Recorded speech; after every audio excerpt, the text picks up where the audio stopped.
Hello everybody, Ragtag Sagvi here. Welcome to the next episode. In the last episode, we came up to the mountain, got to the top and met with Ada. We watched odds from a distance as Ada got back to base. There is Novigrad, where the Shagohod is being held, as well as Sokolov. Hopefully through an underground tunnel, we can get into that base and rescue him. So let's see what everyone has to say before we head back into that tunnel. You've got the key from Eva. Now use it to enter the underground tunnel. The great fortress of Groznygrad is at the end of that tunnel. The door to the underground tunnel is in the summit area. Hurry. It looks like you can get a nice panoramic view of Groznygrad from there. Perhaps you should scout it out now while you can. Just don't do anything too conspicuous. Remember that the attack chopper is still on patrol. Major, I saw that Tatiana woman again. We've been analyzing our data, but so far we've been unable to find anyone matching that description. Maybe her posting was so obscure that we simply overlooked it. Or maybe she's such a VIP that all the data on her has been classified. That's a possibility, but I'd be tempted to go with the first explanation. We'll keep going over the data. Thanks. Major, Yes? I was just wondering, why do they call you Zero? What do you mean? We go back a long ways, but I just realized I never asked you why you're called Zero. You want to know where it comes from? Yeah, if that's all right. That's a bit nostalgic, really. Nostalgic. The first British intelligence outfit was established in 1909. The head of the Foreign Intelligence Division was a man named Mansfield George Smith Cumming. He was referred to simply as C after the first letter of his last name. Since then, out of respect for Cumming, the heads of the SIS have traditionally taken the name of C. And James Bond's boss is called M. That's right. I myself was once known as O. And that's where Zero comes from? Precisely. In another sense, though, it signifies a ghost, one whose true identity must remain a mystery, the primogenitor of the solo sneaking operation. Is that so? Your actions can lower your stamina. The more demanding the activity, the more stamina consumed. Exactly. Walking slowly will conserve stamina, while actions like rolling, crawling, and stalking consume large amounts of it. Try your best to avoid unnecessary actions in order to conserve stamina. You say Grannon's shoes were rigged with a transmitter? That sounds like something the KGB's been working on lately. It's exactly like you described, a miniature transmitter that's small enough to put in a shoe. Grannon said he got the shoes from a woman called Tatiana. You think she's a KGB spy? Could be. Or maybe it's some kind of ploy to throw suspicion on her. Anyway, it's your job to find out. Good point. Sigint, Yo, Eva said she set up a ground effect vehicle for us to make our escape. so I heard. The ground effect vehicle, or WIG, is something like a cross between an airplane and a boat. It uses ground effect to fly. Ground effect basically means that when the craft skims the surface of the ground, the air between the ground and the wing is compressed, which gives the wing an extra boost. From what Western intelligence agencies have been able to gather, the Russians are pretty serious about developing these WIGs. Apparently they're planning on using them for anti-submarine patrols. I guess I can see why. The WIG's long cruising range and high-speed capabilities make it a good choice for that kind of mission. Eva must have gotten her hands on one of the first prototypes while it was being field tested as a transport craft. The WIG has a top speed of over 400 miles per hour, and its range is pretty good too. Not that speed is gonna help you if you've got a supersonic fighter jet on your tail, but if you hug the surface and stay off the radar, you should have no problems getting away. Snow, as you might have guessed,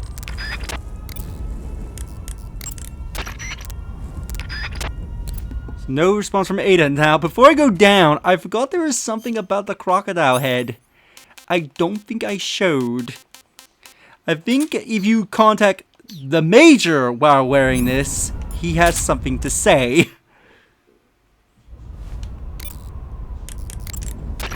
Snake, what in God's name?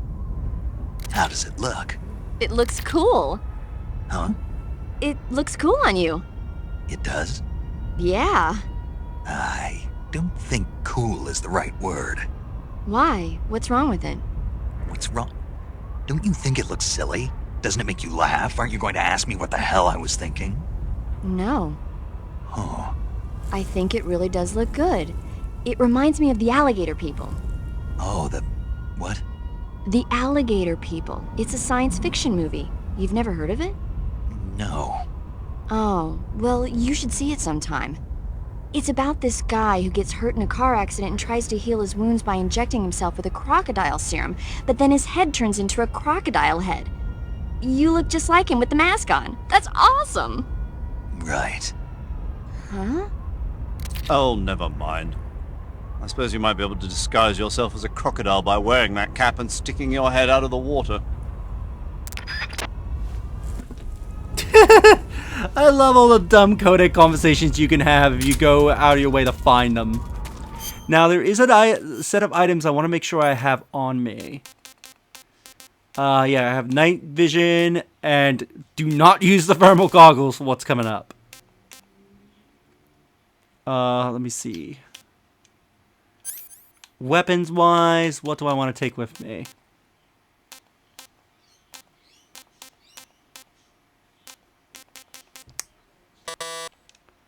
Let me see. I think I'll unequip the that. Get a stun.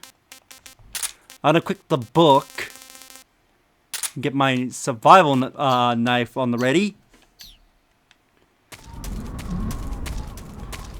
So let's go down the mountains and go take that door. Also, here's some extra noodles that you can take.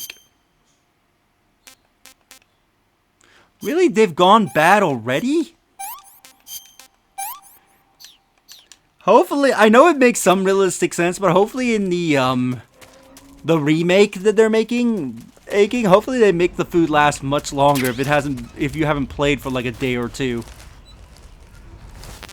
Go down here, you can find a bunch of ammo. And I could have sworn... There it is. Yeah, I could have sworn there was a frog in here. I think I've still missed some, but you can use mine to cross-reference what ones I've gotten and missed. Now, on your way down, you want to be careful, because I believe there's a new type of enemy that's here.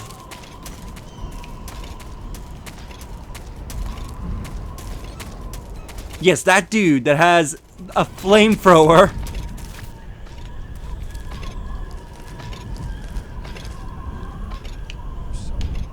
Why am I stuck?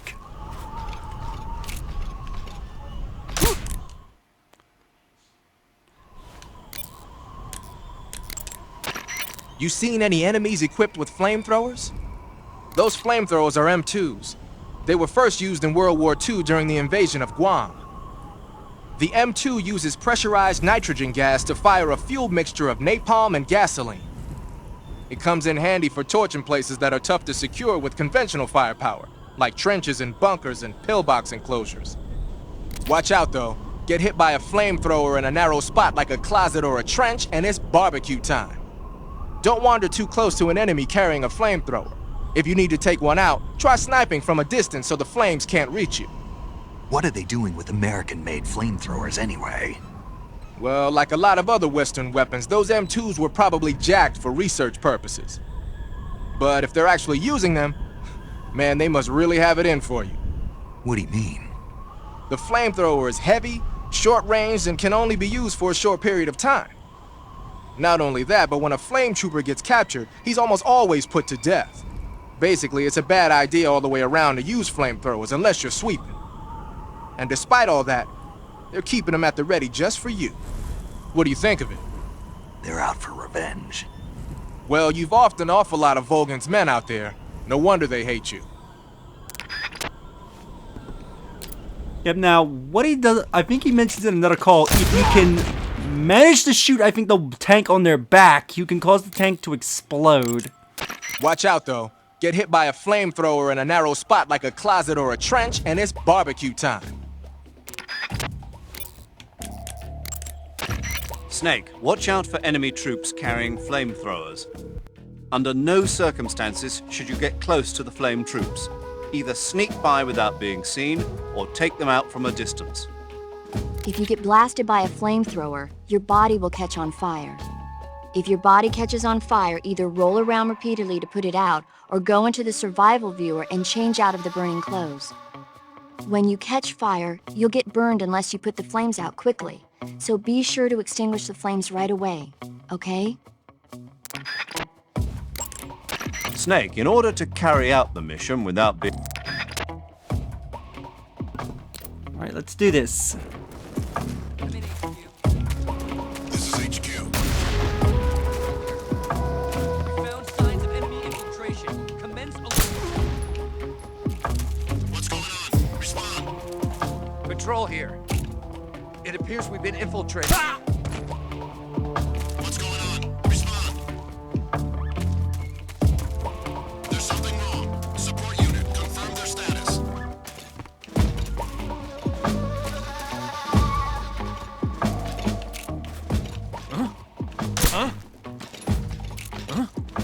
What's wrong?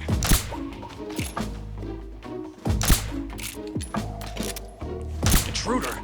He should be around here somewhere. I thought you could shoot. Can I not do it with the handgun? Do I need something with an extra kick? I'm in HQ. I know you can make those tanks explode. Patrol here. The enemy.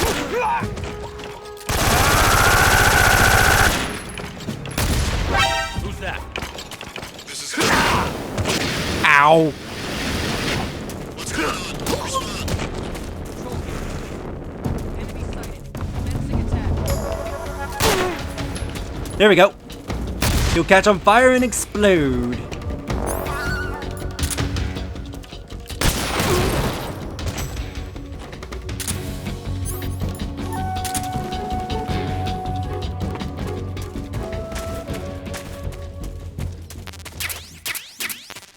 Some bullets.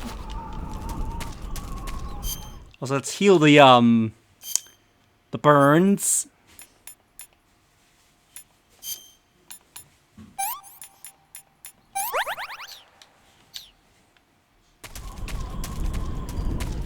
Let's go. There's the door we need to take.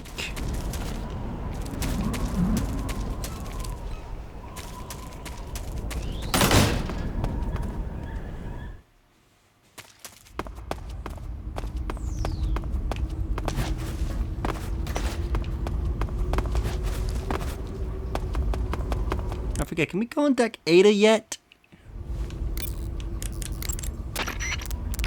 Still no response. Follow that tunnel to the north and you'll come out inside Groznygrad. Keep going north.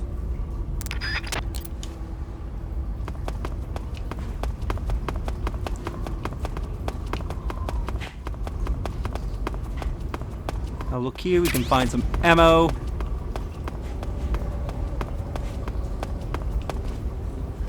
I can see some bats.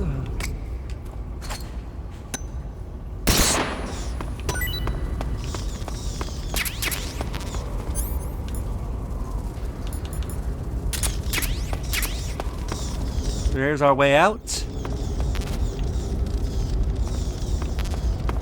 Something behind the explosive barrels. Ooh, battery, nice. I believe as soon as you go down those stairs, you are going to be triggering a boss fight, so make sure you are ready. Let me get my camouflage change for something that will be probably a bit better for this fight.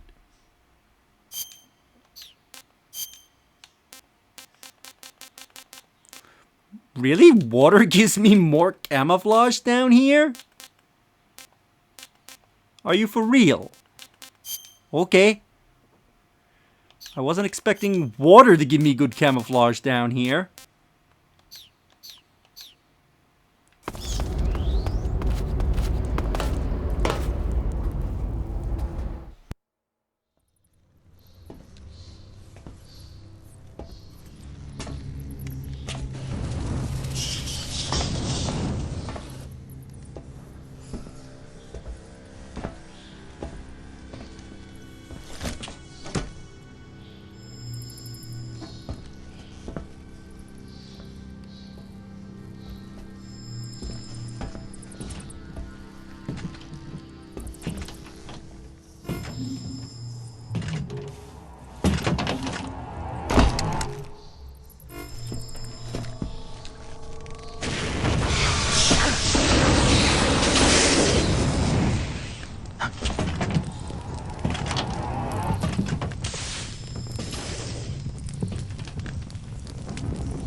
I am the Fury. The flames of my rage will incinerate you. I came back from space. As I returned, I had one vision. The world set ablaze. And do you know what I saw there?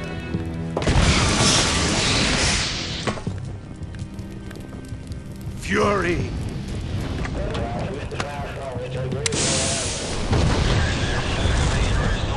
A great and terrible fury at being alive. Now, you're going to feel the scorching heat of that horrible blackness.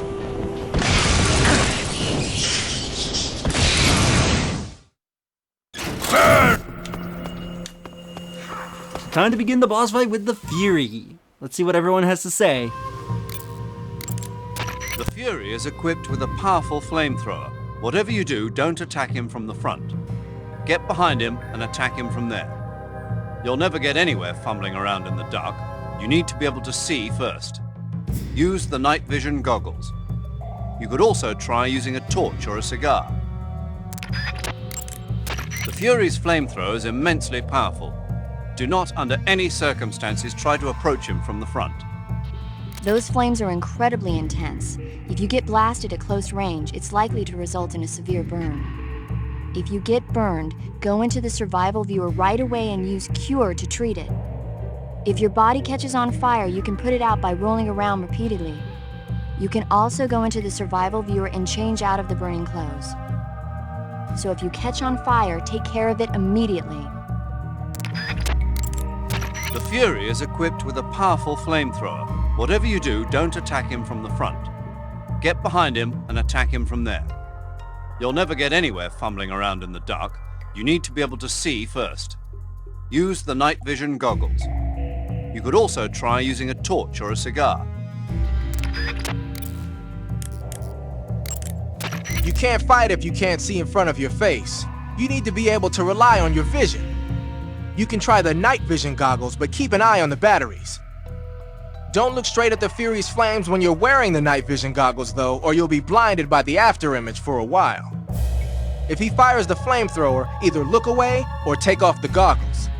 If the batteries in the night vision goggles are used up, you can use a cigar or a torch for light. But if you try and get close to him with the light on, he'll know you're there.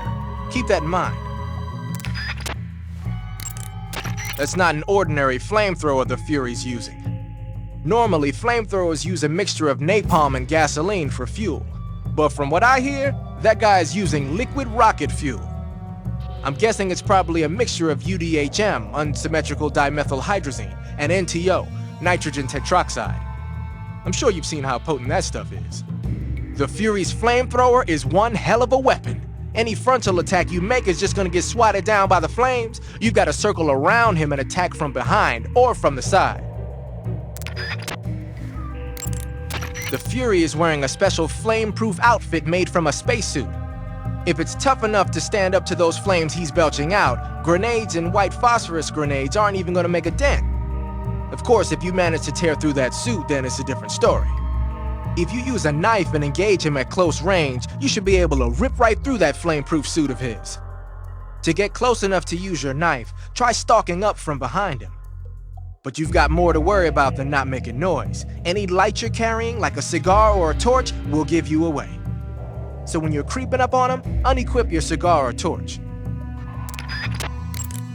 The Fury is wearing a special flame-proof outfit made from a spacesuit. If it's tough enough to stand up to those flames he's belching out, grenades and white phosphorus grenades aren't even gonna make a dent. Of course, if you manage to tear through that suit, then it's a different story. If you use a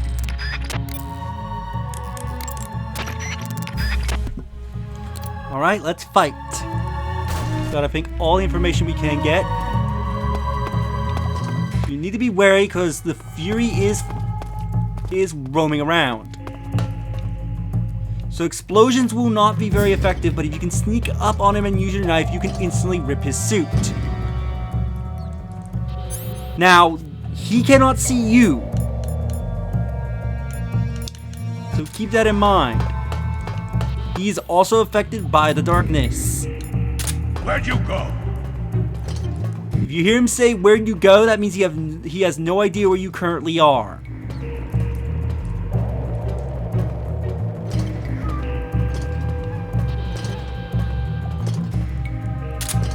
Alright, where is he? Oh, nope, don't want to approach him from the front. Ow.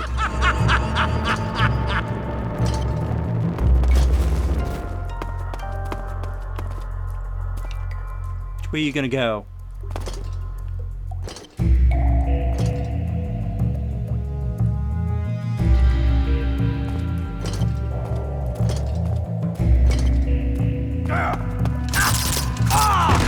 My suit's been ripped. There we go. If you hit him with your knife, you'll instantly rip his suit. So you'll do full damage to him, and explosions will also hurt him significantly.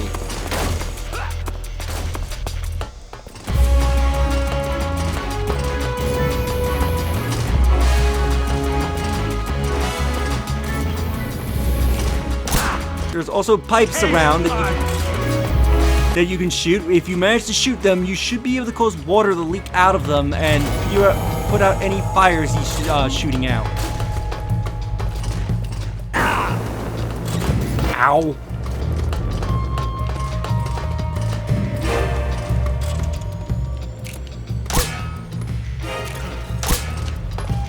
At least they should. There we go. Oh shit! Fire!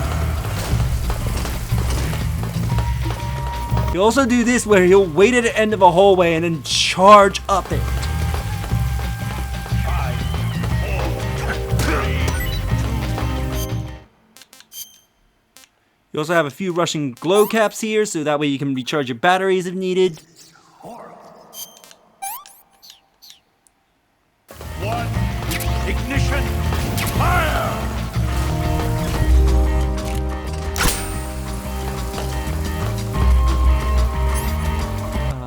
Put on this pressure. Getting away from me. 3. Where is he? Ignition! Fire! Oh shit!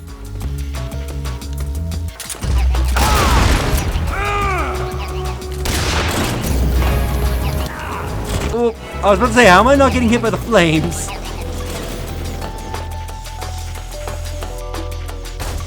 There is an advantage for putting out the fires because it will cause darkness where he'll more easily lose track of you.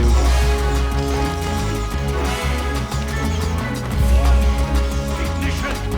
Fire! There he is.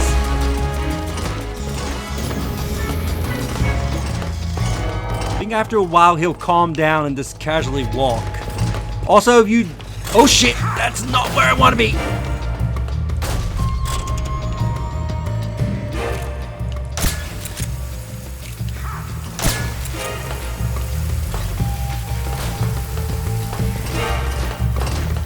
Where is he? Snake! Ooh!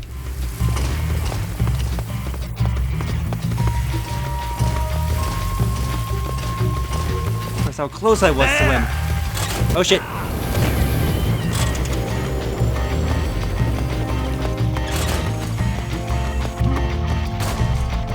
Where'd he go? I can get him near one of these barrel... Away from me.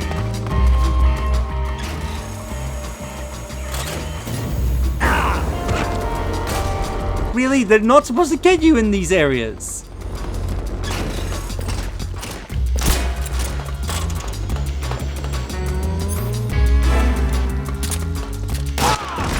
Quit fooling around!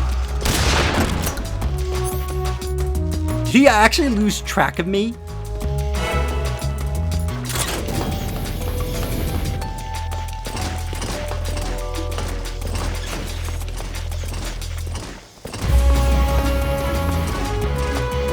Where's he gone? If he's screaming out my name, he has no idea where I am.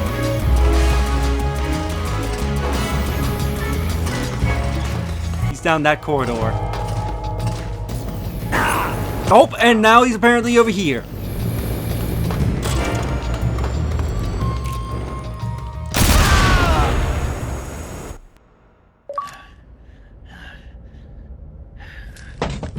Boss, this is the end of the Cobras. You've got to live on. You're the only one left. I'm off. To join the sorrow.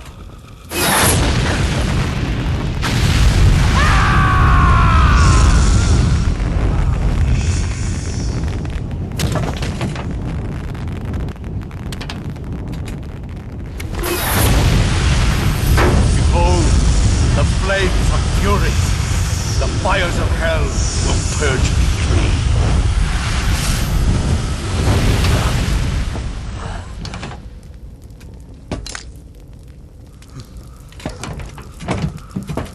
I can see it.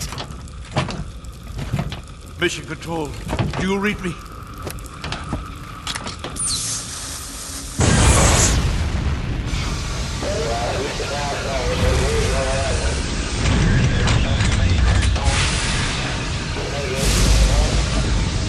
I'm coming home. I see the earth.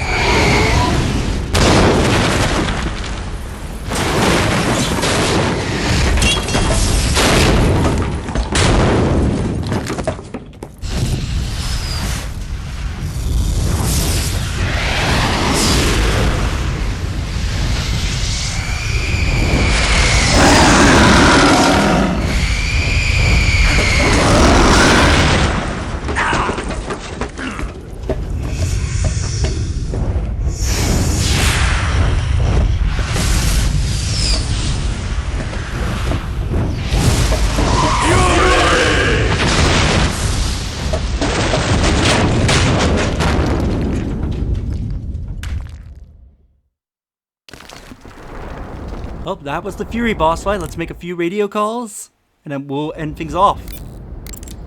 You defeated the Fury, huh? Yeah, That only leaves... I haven't forgotten. Good. But your first priority is to get Sokolov out of the fortress. Right.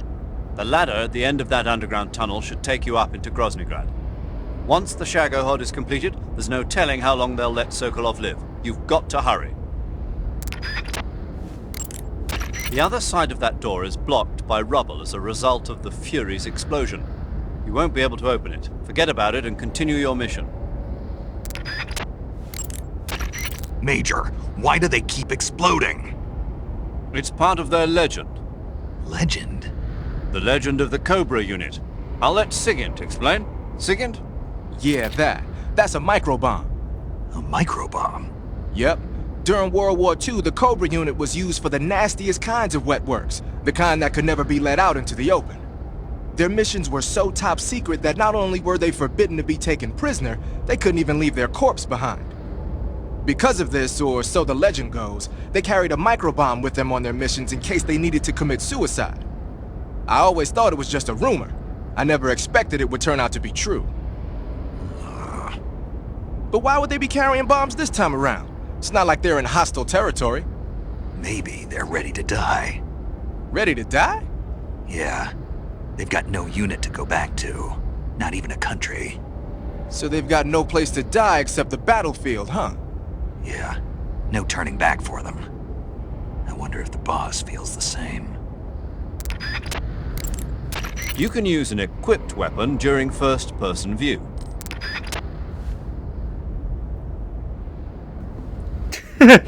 I do love that. I think you have to talk to them after the Fury, but yeah, I do love that Snake does questions like, yeah, why are they exploding every time I kill one of these guys?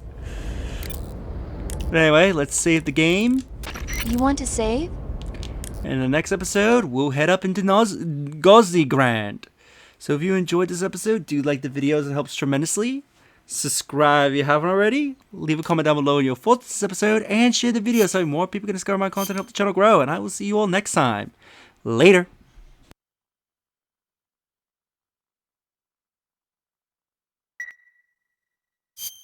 Snake, have you ever seen North by Northwest? Missed that one. It's about this ordinary guy who runs an ad agency. He's mistaken for someone else and gets kidnapped and forced to do a certain job.